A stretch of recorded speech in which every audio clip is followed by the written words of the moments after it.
What's up, everybody? Welcome to Against the Fence. This is your UFC 262 Aftermath show, where we'll be giving you an overview on all the events that took place on Saturday night's pay-per-view. We'll also be taking a look at the fighter ranking cards from UFC.com and discussing what's next for both winners and losers. We'll also be taking some fan questions, which popped up on our Twitter feed today, so we'll be answering some of them. And then we'll also look at some of the social segments, see what conversations are happening on Twitter and what's kind of popped up over social media. So don't go anywhere.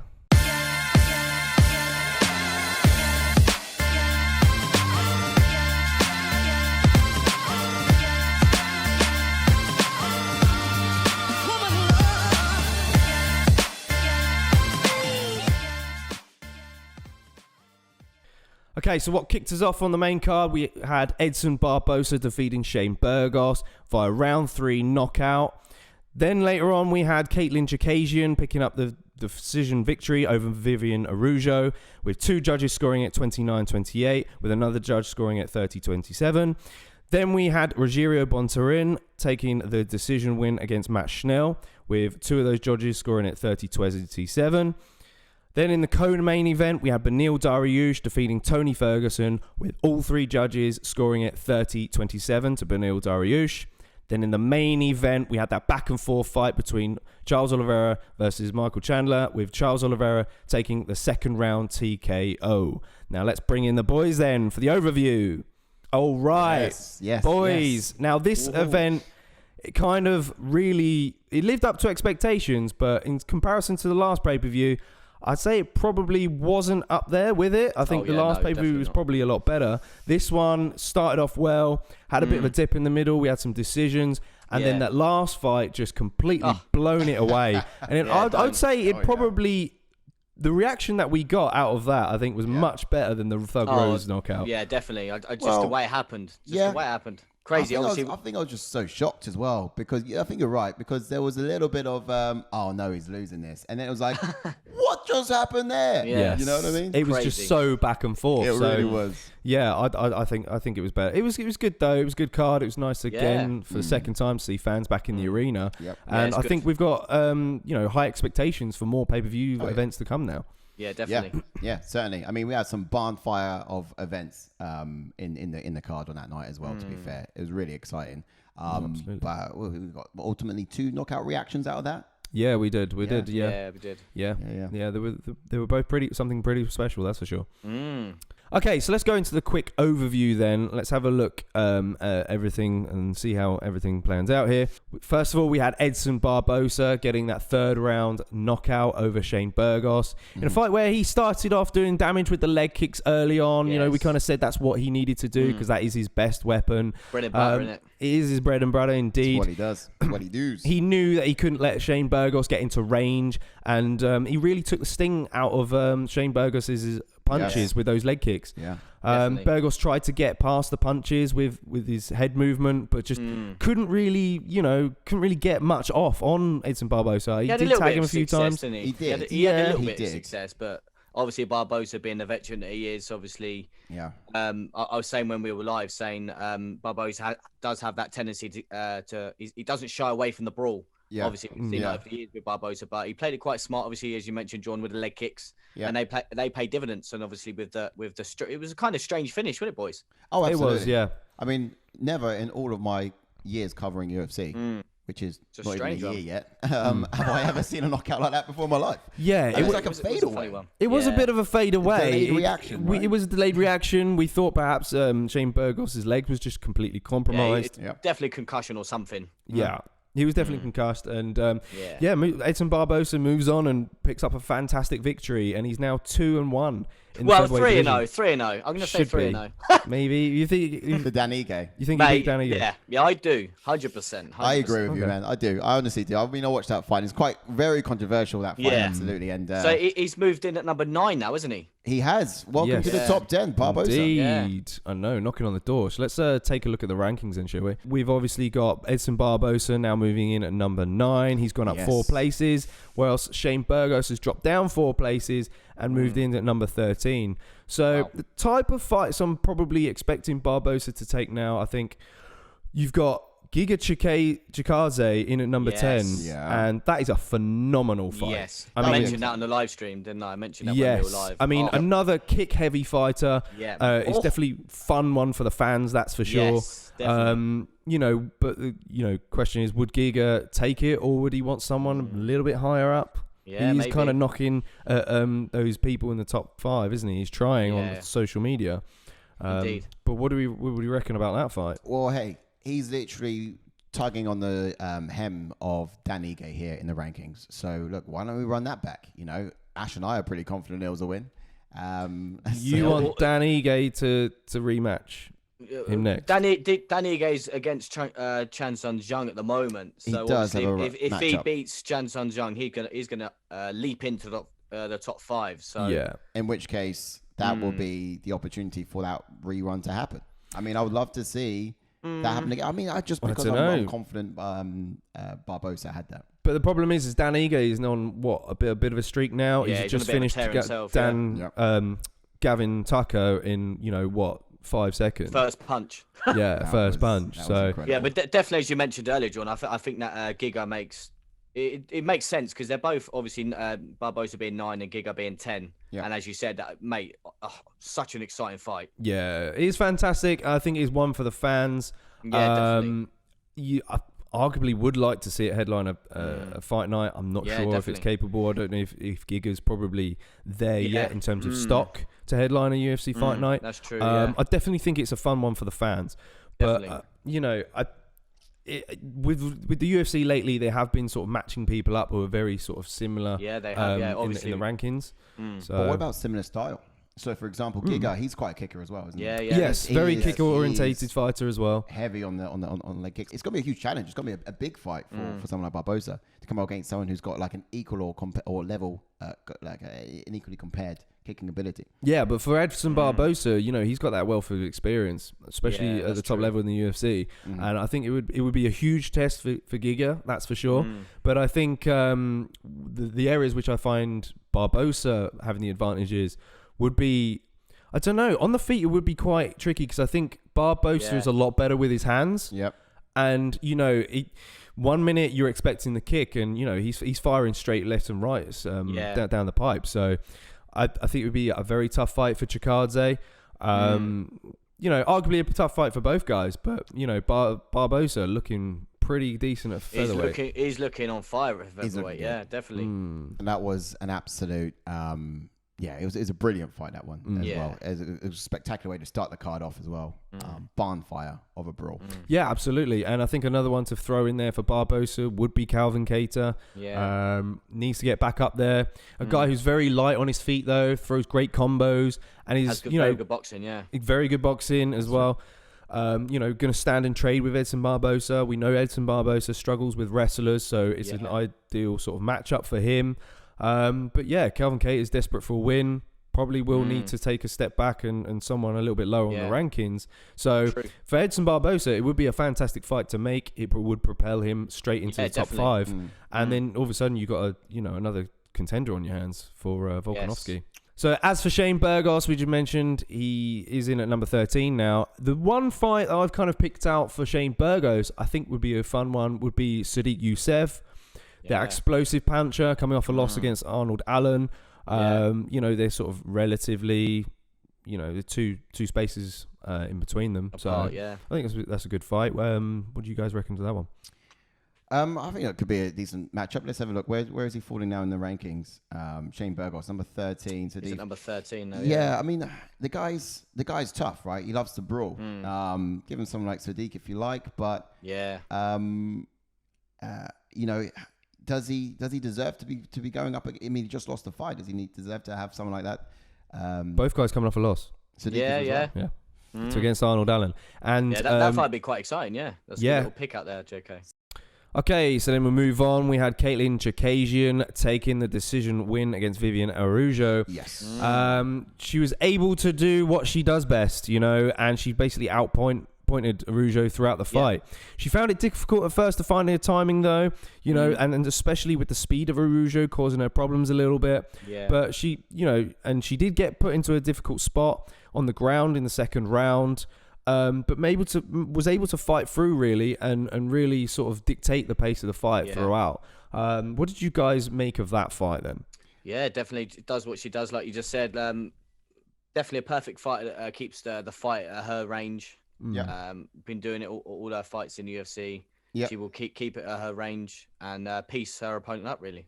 Yeah, I got to agree with you, Ash, to be honest. I mean, personally, with someone like Chookagian, there we go.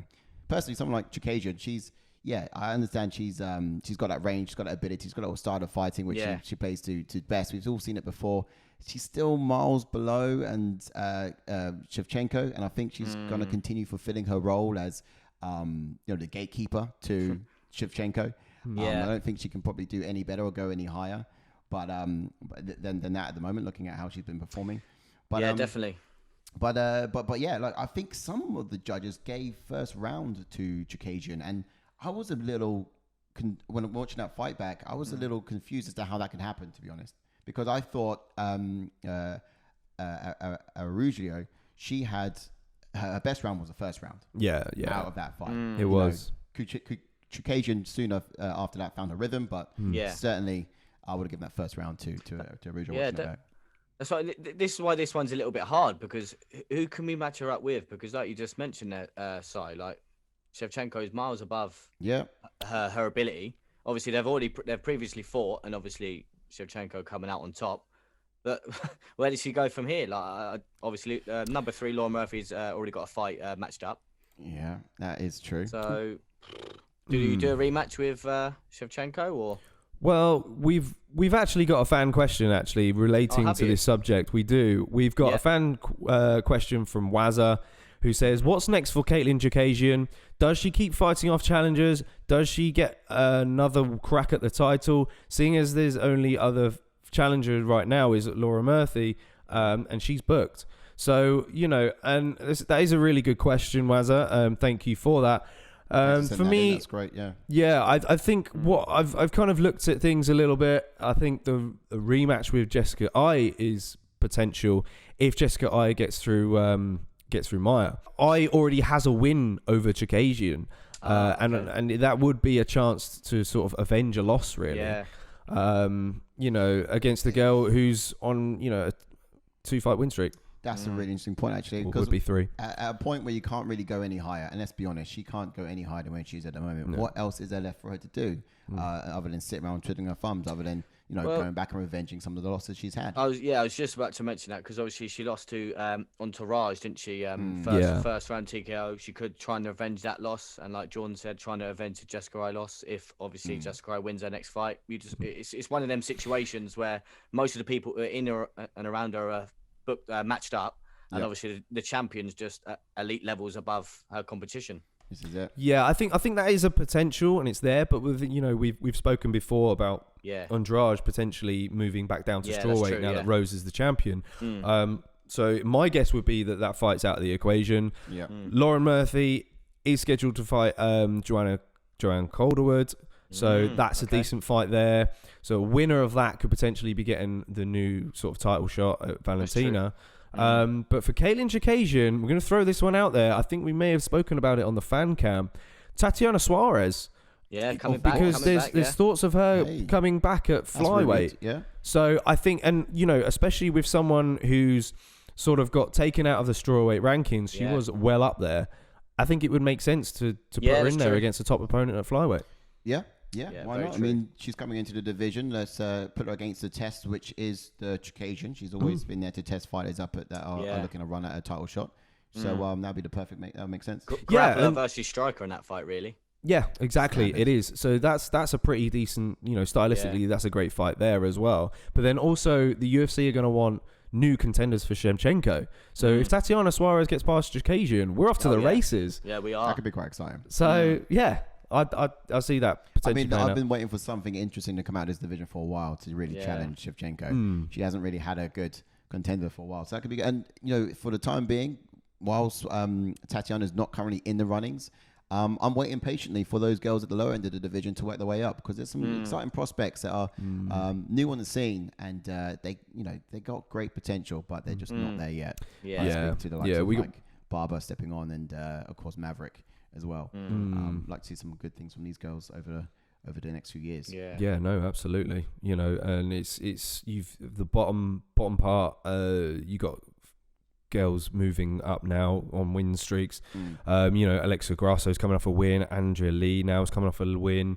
Talia Santos, Amanda Maverick. You know, they're going to be there eventually, but they're going to be picking off the likes of, or looking to pick off the likes of sort of Roxanne Modafferi, lost her last one. Vivian Araujo, which means you know, what's next for Vivian Araujo now that she's down at number 8. I think a good one for Vivian Araujo now is Cynthia Calvillo. Now that's a good fight. Yeah, it's a good fight. Stylistically, that's a good fight. Shevchenko lost on the card as well in the prelims. That could be a potential matchup. Yeah, Shevchenko's down at 15 at the moment. She's quite low down, to be fair. She moved down to Shevchenko. Oh, she moved right down to 15th. She is now, The Shevchenko girls are sandwiching the division. So to speak. Valentina on top, and then so But it all lives within the family, doesn't it? Yeah, the whole thing exists within those two girls. But look, I would probably give Araujo someone else in the top 10 before going down so low to someone like Antonio. Yeah, and I think Cynthia Calvillo is a fun one purely because Cynthia Calvillo's got that boxing background. I think it would be a fun one for the fans. Definitely, it'd be quite a high-paced fight. And Cynthia Calvillo is currently 1-1 at flyweight. You know, she lost to Chookagian, and then I think she won a split decision win against Jessica I think it was. Quote me if I'm wrong on that. So, you know, and she's obviously had fights at strawweight already as well. I think flyweight's a better sort of weight class for her. Oh, definitely, yeah. So, yeah, I think that fight really matches up well. That sort of makes sense, doesn't it? Yeah. Okay, so then moving on, we had Rogerio Bontorin taking the decision win against Matt Schnell. An excellent performance from Bontorin, to be honest. You know, he's back to winning ways, fought a striking chess match against Matt Schnell, and was kind of more accurate, the more accurate fighter, really. Schnell needed to put more pressure onto Bontorin, to be honest.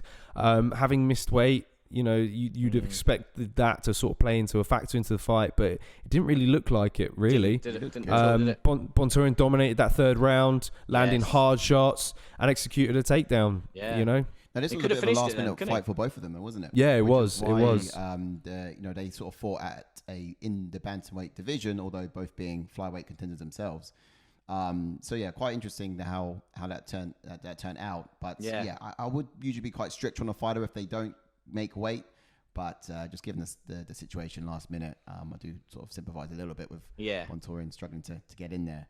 But no, you're right. You know, can that play a factor into the fight? You know, someone trying to suffer to get to a certain weight to know in order to perform. Let's take a look at the rankings then. Let's see what's next for Bontorin. Who in the flyweight division hasn't moved far. You know, he's now at number 8. Matt Schnell's down to number 9.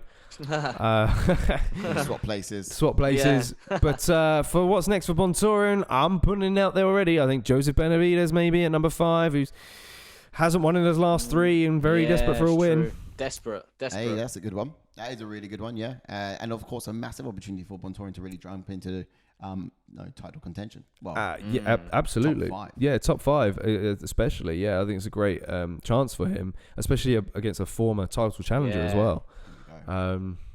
You jump in there with Pantoja because he has a win over Matt Schnell as well.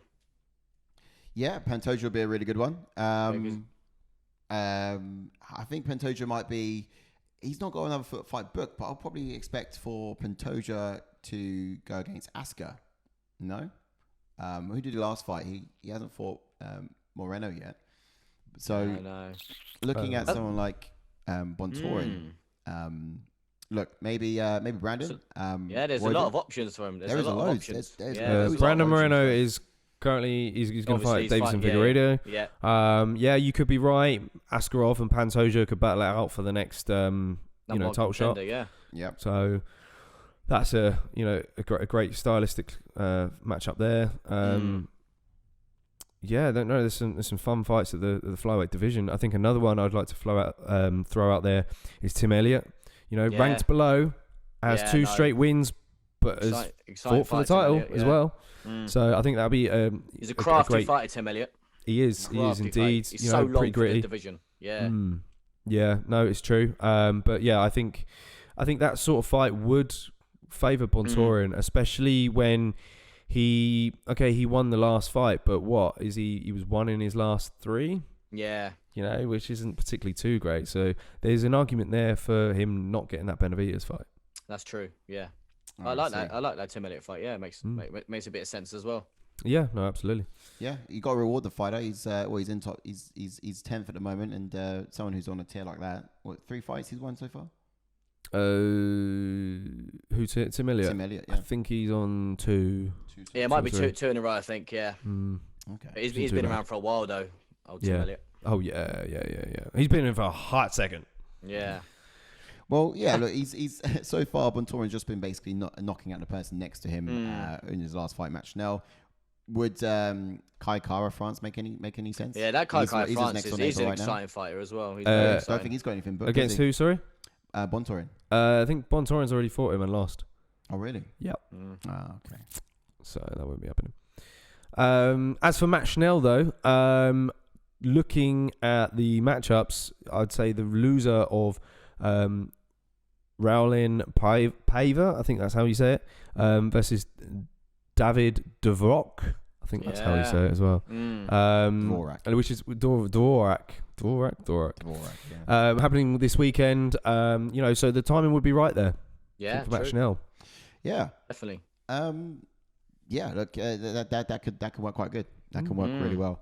And he's at number 9 at the moment. He's just going to be desperate to really stay in the top 10, someone like Schnell. And he's a good enough fighter to be considered top 10 as well. Oh, he is, yeah. Yeah, he's not someone I can see being the lower end of the rankings. He's fought some tough guys already, Matt Schnell. Yeah. And got some good wins. So, yeah, I think I hope the UFC will be a bit kind to him. Absolutely. Yeah, his fighting style is so good though. Like, it did surprise me the way he lost, obviously, to Bontorin, but that's the fight game. But yeah, he'll be back.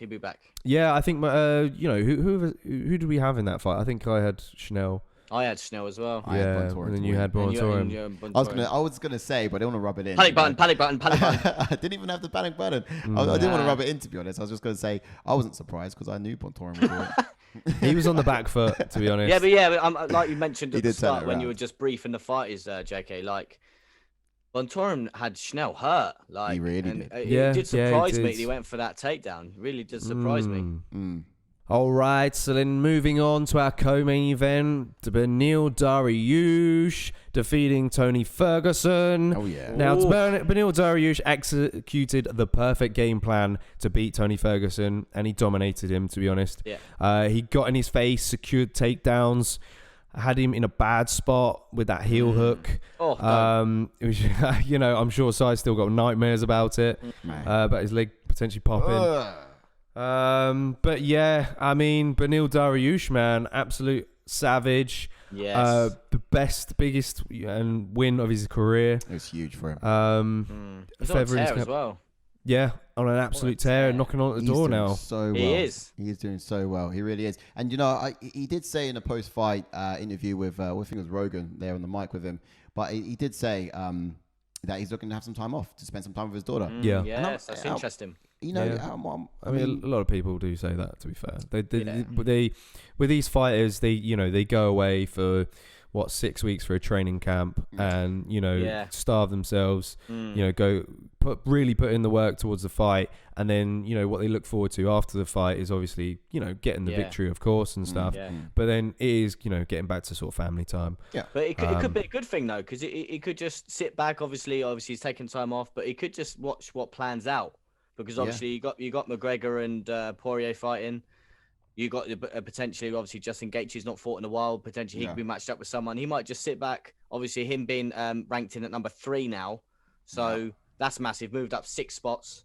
So that's a huge jump he might just see what plans out, see what plays out, see what fights are matched up, and then he might just come back if someone's either calling him out or see what plans out with the next up-and-coming fights. Well, listen, I was literally just about to say exactly the same thing. It may not be such a bad thing to let, because there's a lot of boys fighting over above him, fighting over the belt above him. Let the noise sort of settle down a bit, and then let him sort of come in and take from I guess from more beat up fighters, I guess, if you like, but people who've gone through more battles, take them then. But I mean, my initial concern was having that time off. You know, you're on a tear at the moment. You know, it's true. Do you want to stay active? Yeah, that's true. You can look at it that way as well. Both true. ways. Yeah. Who would you say Dariush could, if and when he comes back, who would you say that he could be matched up and paired up with? That's a good question. We got some options. For me, like we said, you know, does he want to take time off or does he want to stay busy? If he wants to stay busy, I think Michael Chandler could be a potential one. He's looking for some, who's just below. Beat up now, isn't he? Yeah. You know, it's looking pretty dicey up there in the top 5. So if you want to stay busy, the Michael Chandler fight would be a good one. You know, to put in an absolute grappling clinic against a very strong and tough wrestler. So there's that fight there, or potentially the Justin Gaethje option. Yeah, that's true. You know, because he isn't getting a title shot himself. Yeah, that's true. And he's desperate for a win. So, you know, there's that option. But I guess it really depends on what I was going to say, but that's the thing. If he does want to take time off, he could miss out on this opportunity because obviously Michael Chandler has said multiple times that he wants to get back in there. He says he will be champion one day. Yeah. So if Dariush is going to take time off, you're going to expect to have Justin Gaethje versus Michael Chandler. Yeah. That's he's going to miss the opportunity. That's sure. That's what we're going to get into. He did say, you know, he wouldn't mind. He did say quite lightly, didn't he? But the loser of course, the title contention fight, which was of course Oliveira versus Chandler, and that would then line up Chandler for him to go into next. True. So just, you know, how much time is he going to have off? So many different options that can happen. So many. Yeah, no, absolutely. Gaethje would need a fight pretty soon as well. He hasn't fought for a while. Yeah, he's been out for a long time, and there are some options for Justin Gaethje, that's for sure. You know, still coming off that loss to Khabib, you know, a title fight as well. You know, but then moving on to sort of Tony Ferguson, who wants to kind of get back in there. He's moved down to number 6 now in the rankings, so he's dropping. But my kind of options for Tony Ferguson, I think, would be Dan Hooker and number 8. Mate, you took the words out of my mouth. I was literally about to say that. Perfect. Yeah, it's an ideal. You know, Dan Hooker's coming off the loss against Michael Chandler. Yeah. And it's a fight where he's not going to get taken down. Tony's not going to get taken down in this one. Yeah. He needs to sort of do that, if you know what I mean. I know people might think it's a silly move. Well, not a silly move, but he needs a fight to get his confidence back up, and he needs to fight a guy that's going to stand with him. Absolutely. And Tony Ferguson probably showed that he always has been. Yeah, and likewise with Dan Hooker, he's coming off that loss against Michael Chandler, obviously in the first round, getting completely starched like that. Yeah. So, you know, for Dan Hooker to take a fight against a guy on a 3-fight losing streak is a pretty decent move. Yeah, it's a perfect one. Also to kind of, you know, climb up. Yeah. So, I think it works quite well for both guys. But another one I had in there was Paul Felder in at number 9. Another sort of standing trades kind of scenario for Tony Ferguson. To be fair, mate, that would be a fun fight. That would be, and that would, to be honest, that would be a war. It would be a war, and it would be one you'd want to kind of headline a fight night, you know, despite the fact that Ferguson's coming off of a loss. Yeah. I think that'd be a headliner. But here's one to think about then. What about RDA? I mean, both these guys are, you know, you're talking at age going against age now. You know, you're not sort of doing a comparison against age against someone older against someone young. These two not previously fought? I believe they have had a bout before. RDA. Let's take a look at that. Obviously, Ferguson. Yeah, he has. He won against RDA back in 2016. Yeah, I thought so. Quite some time ago. Yeah, so it was a fight of the night as well. True. You know, that's true. Them two could run it back. Yeah, it's true. Yeah, they could. As Dos Anjos, I did see tweeted earlier. He was kind of currently healing from an injury, but looking to get back in there pretty soon. So, you know, he's coming off a win as well. There's so many different options that could match up. Like even when before they even did the matchup between Charles Oliveira and Michael Chandler. Like when we did a previous video about this, about the division. Like there's so many different options that could happen. Yeah, so many. Yeah. There's so much room for maneuvering this year still. You know, and at the bottom of the pile we've still got Islam Makhachev, who couldn't get a fight for a while. No one wants to fight him. And now Thiago Moises, who's just entered the rankings at number 15, is now going to take that fight against Islam. So he's getting given a lot of easy fights. So Islam, he's got an no one wants to fight him, mate. No one wants it. No one wants it, mate. Undefeated record so far. The exactly. guy's not been defeated. No one wants to fight him. I think you got side by side here, Islam Makhachev and Gregor Gillespie. That's a fun fight. Yeah, that's a great. That's a wrestling clinic. Wait, he doesn't want. I ain't got a clue. I don't know what's going on, but no one wants to fight Islam Makhachev. Yeah, no. And I don't blame him. Yeah, that's true. Is this guy? I mean, it's a scary name, not Islam Makhachev, but Khabib, and that's what's he's said to be the prodigal son of. Well, not the upcoming successor of Khabib. And so we spoke about the end of the 2021 sort of champ predictions. We did obviously mention Islam Makhachev, but maybe not yet. Probably in 2022. That's true. Yeah, but we could still get Khabib versus Tony in Islam Makhachev versus Charles Oliveira. Exactly. That's it. Tony Khabib 2.0. The fight that never happened. That's it, mate. Yes. I do feel bad for Tony. He needed that fight. He did need that fight. And it's going for him.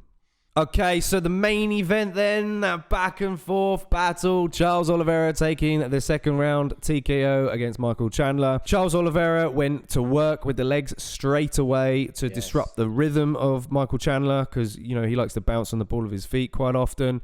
Yeah. And took the back sort of in the first round. Wasn't able to execute the rear naked choke though. Michael Chandler did a really good job at fighting the hands. Very good job, yeah. Was put in a bad position at the end of the first round. Nearly got stopped. It was so close. Yeah.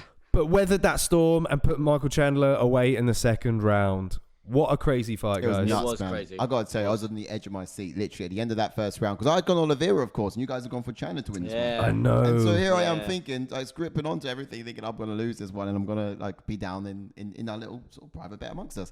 Yeah. And then when you said that he took the second round, he didn't just take the second round. He dominated. Yeah.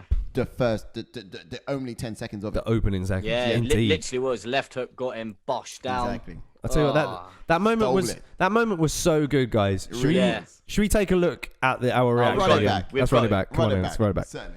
Straight in there, Oliveira. Yep, in the face. Oliveira's dropped him. What? Oliveira's put on. Oh, Chandler's hurt. Charles Oliveira. No way! Wow. What a turnaround! Holy smokes. UFC lightweight champion! Wow. Unbelievable. We have a new champion tonight, ladies and gentlemen. Holy shit! Fantastic. Wow. Such a successful round for Michael Chandler. Charles Oliveira puts him away. I can't believe that. Holy shit. Wow. Oh man, my voice. I thought my voice. I lost my voice during the Rose fight. But that was I had dry mouth. Doing the fan cam was hard afterwards. Yeah, I bet. That was what a moment. Great win for Charles Oliveira. Yes. A guy who's really been such a journeyman in the UFC. Been back and forth. Been to featherweight and back. Lost to guys. And lost the cream of the crop, top guys. But now finding his confidence and his rhythm. Definitely. And he could go on a really good run here. Yeah, I mean, if he hasn't been on a really good run already, 1, 2, 3, 4, 5, 6, 7, 8, 9. 9 fight win streak, right? 5 win streak, this guy. Crazy, this guy. And it's super exciting. I like to see who's next for him. Yeah, obviously the winner. Well deserved where he is. I was going to say, definitely. Obviously, the winner of Poirier McGregor is going to get Charles Oliveira. I imagine that's got to be pretty obvious. Yeah. He's that's what's got to be looking next for him. But I think we've got a fan question in relation. Whilst we're on the Conor Poirier topic, let's go into a fan question here then, real quick. So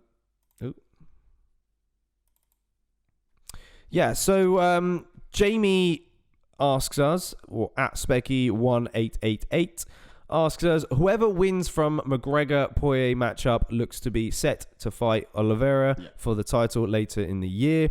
Who do you think stands the best chance out of the two of winning that fight, or does Oliveira beat them both? This is good. Such a good question. Thanks for that question, Jamie. Thanks, Jamie. Thank you. In terms of you got to look stylistically, right? You got to look at who's the last person to beat Oliveira, and it was a while ago, so I can imagine he has worked on a lot since, right? Yeah. But that was Paul Felder, and Oliveira's come miles with his striking ability since that loss.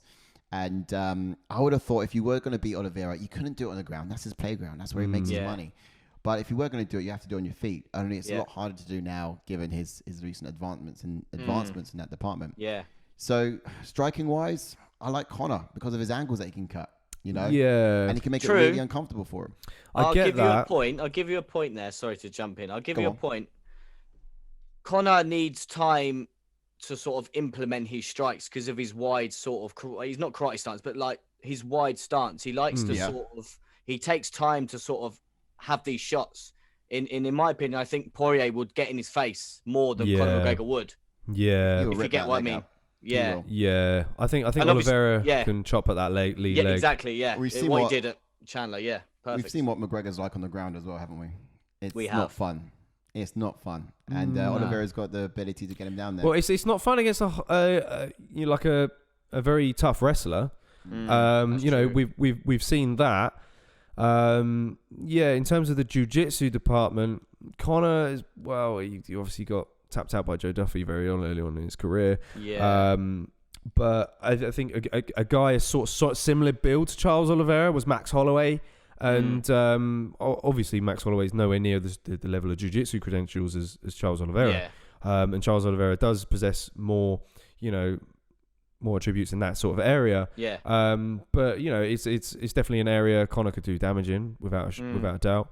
But my answer to that question, I favour Dustin Poirier, and I think agree. Dustin Poirier can beat Charles Oliveira. I would agree with you there. Yeah. That's your answer to the question, Jamie. I think Dustin Poirier could beat Charles Oliveira. I'm not saying that Conor couldn't do it, but I'm just saying stylistically, in my opinion, I think he needs time to set up his strikes rather than Poirier, because Poirier will get in Charles Oliveira's face more. Yeah. It's a good point, boys. Yeah, certainly. I mean, I think between you and I think Poirier's probably going to put McGregor away. But stylistically, for someone like Oliveira, I think McGregor could actually have the advantage, and I think he could do some damage there. So I would say against Oliveira, McGregor, but between McGregor and Poirier, I think Poirier's going to. It's still a difficult style, definitely. Say we've seen Charles Oliveira wince before. Yeah. Obviously now he's got that confidence. He was able to weather the storm against Chandler, and Chandler really we felt potentially made a mistake in the fight. Not letting Oliveira back to his feet when he had him in a dangerous position. Instead, he stayed down there. And I think part of that reason was because he's obviously seen the tape on Paul Felder. And Paul Felder, rained some ground and pound on Charles Oliveira and made him quit. So I think that's the reason why Chandler went down there. My opinion. But anyhow, so that's our, clearly, that's kind of what looks to be next for Charles Oliveira. It's pretty clear in the headlights at the moment. Yep. Yeah. But then let's move on to Michael Chandler then, because I did want to say this, and probably cut it out anyway. But, I did want to say this in terms of the in order. I'd take it between Poirier, McGregor, and Oliveira. I'd say it's almost rock paper scissors. Almost. You could have someone like McGregor be, for example, Rock, who can beat. Scissors, that's but true. can't quite beat paper. So not to say that because Poirier can beat McGregor, he can beat Oliveira, but that's how I personally. It just all depends who's going to win it on the night, doesn't it? But I can definitely see where you're going with that, because stylistically they all have their own styles. That person can beat that person. That person can beat that person. Yeah. But it doesn't necessarily mean that person can. Exactly. I'm glad you get that. 100%. But that's Oliveira for you, right? Yeah. Next up, it's Chandler. Yeah, so for Michael Chandler then, potential fight that he can take. Coming off of earlier, didn't we? Yeah, we kind of mentioned it earlier a little bit. I think, personally, moving on to a different sort of opponent, I think Justin Gaethje is a good one. Yeah. Having both guys coming off of title fight losses. Perfect. Number 2 versus number 4. Perfect matchup. It's stylistic. It's a great fight. Justin Gaethje with that kind of counter wrestling style of his, I think it would be quite a bit of a problem for Chandler. I mean, to be fair, Out of them two, I think we saw. Sorry to butt in there. You saw obviously Charles Oliveira implement a couple of leg kicks there, and obviously we know who likes to throw leg kicks. Justin Gaethje throws heavy leg kicks, and obviously we all know Chandler's stance. He likes to obviously bounce on his wide stance. Justin Gaethje will eat them leg kicks up for days. Yeah, and shut that rhythm down. Absolutely. Yeah. So a horrible fight for Chandler. I'd say maybe. Yeah. Potentially. You know, and Chandler could very well rush it, get back in there, and lose again. Yeah, you just never know, do you? There's a whole division of fighters that are free and available to pick at Chandler as well. To be fair, there's everyone and anyone here he can go up against. Hasn't gone against him yet. Would the UFC want to get some wins underneath his belt in the division first as well? That's true. That's true. He's a little golden boy for him. We can't deny that. He can sell some tickets. Do you want to get some wins there? He could potentially fight the loser of Poirier McGregor. Yeah, I was literally about to say that. No, absolutely. That'd be a money fight as well. Yeah, I think either of those would be a great fight. If Conor loses, Chandler is a fun one. Because both guys talk well. Around, though. Yeah, that's the question, of course. Obviously, if Conor loses, that, in my opinion, that could be it. Yeah, I think that would be it for him as well. Yeah, I don't think he'd go into boxing or something. Yeah, he'll probably give the Paul brothers a go. We'll just roll up right off into the sunset. Just sold proper 12. Yeah, be on to the next thing. So, but also if Chandler gets the loser of Poirier McGregor, how many people in the division would that piss off? The guy is just being spoon-fed with a golden spoon, you can imagine. It would be, he stepped straight into the UFC out of Bellator, and he had an impressive career, of course, over there as well. And already getting a title shot. So I know people like Tony Ferguson, for example, weren't too happy about that particularly. And there's other people in the division who've been fighting their whole entire lives to get a title shot and haven't quite had the opportunity to do that. And then, of course, he gets, after the loss against Oliveira, the next best possible fight that could be matched up in the division. So I can imagine upset a lot of fighters below him, but you know what, that might be the controversy the UFC want to spin. They thrive off this stuff. Yeah, no, absolutely, exactly. And it gets us talking. Hey, indeed, it certainly does.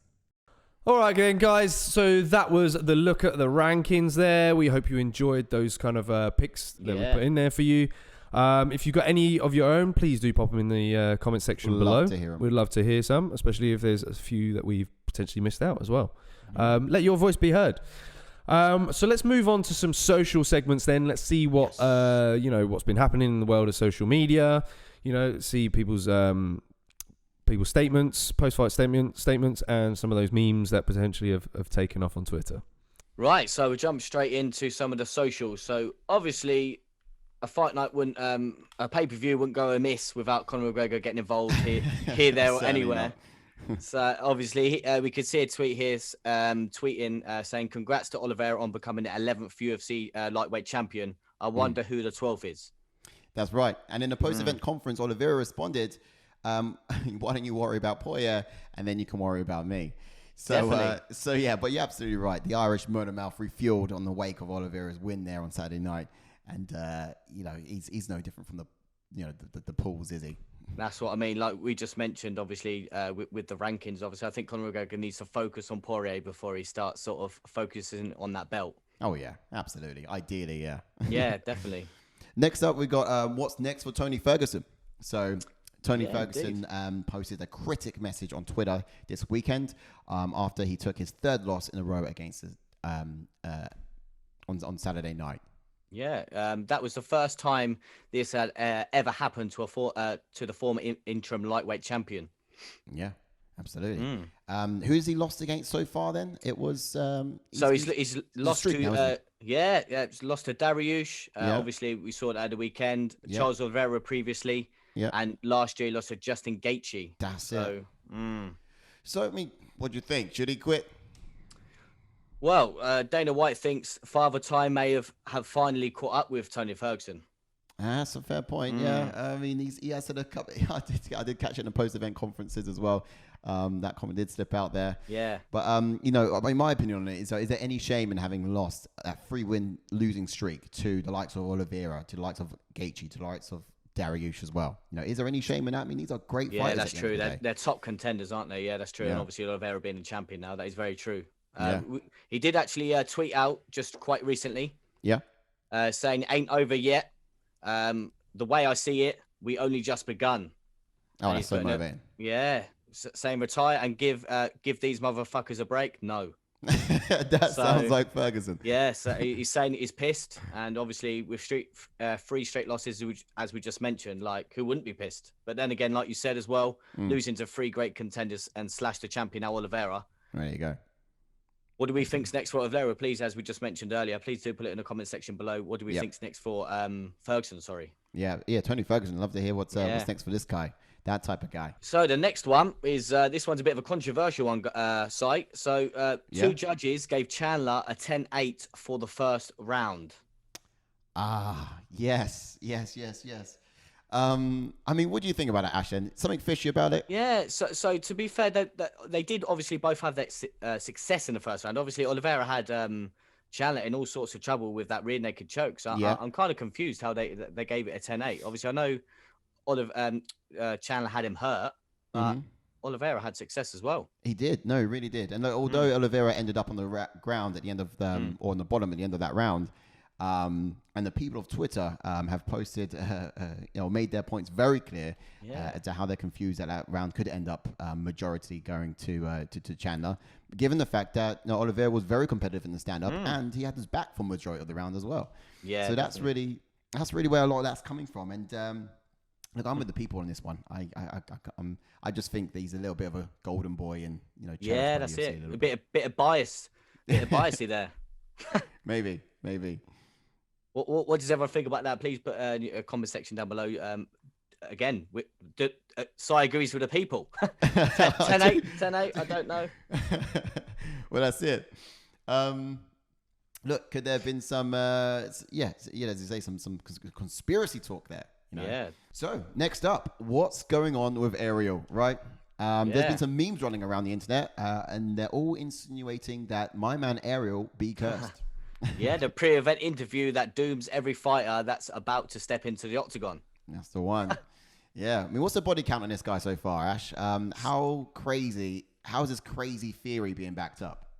So this theory, obviously, with these interviews, Stipe's been interviewed by Ariel, lost. Right. Yeah. Adesanya has been interviewed by Ariel, lost. Masvidal has been interviewed by Ariel, lost. Conor McGregor been interviewed by Ariel and lost. And now Michael Chandler's been interviewed by Ariel and lost. Okay. So it's a bit of I mean, look, if the evidence is there and it's pointing to it. That's it, mate. Ariel, what are you doing to my people? Come on. Up next, we've got CHOOKAGAIN hacked on Twitter account. Yes. Now, if you don't know already, Blonde Fighter's Twitter account likes page has been filled with quite graphic BBC content. The type that I even had to cover my hands, my face with, and sort of partially peek through with my fingers to catch. It's not really. It's graphic. It's graphic. Yeah. So CHOOKAGAIN jokes about hacked Twitter account in a press fight interview, saying, "I like what I like." That's it. Yeah. The Blonde Fighter was quite playful on the idea. She wasn't too mad, was she? No. Yeah.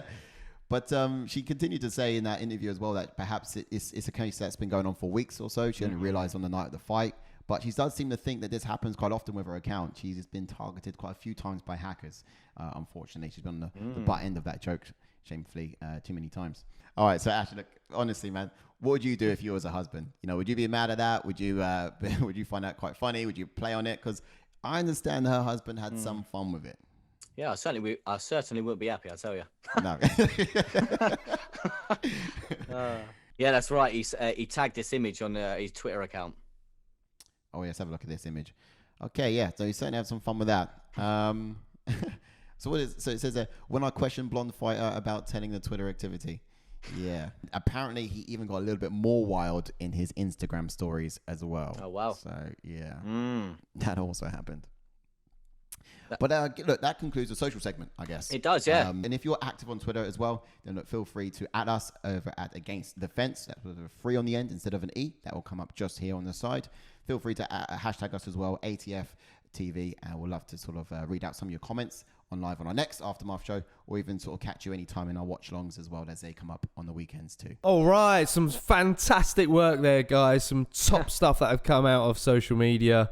Thanks for breaking that down. That's amazing. Yeah. This is the only place you need to be to sort of get your gossip on the UFC world. To find out Say that again. Yeah. This and Caitlin's likes page on Twitter.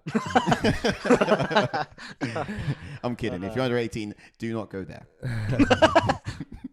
All right, so that's all we got time for, guys. We're going to wrap this up. Yes. Thanks for joining us for the Aftermath show. And if you've liked it, do smack a like on the video. And also get in the comment section below some of your thoughts on the upcoming fights for the fighters that have just fought. So, and another thing to round off, if you haven't done so already, please do check out our top 5 lightweights of all time video. Yes. That was we had some fun doing that one. Controversial picks in there as well. Some great picks in there. Yeah. So please do check it out and get your picks done in the comment section below. And we'll see you next time, hopefully this weekend, for yet another watch along. Stay tuned. Peace.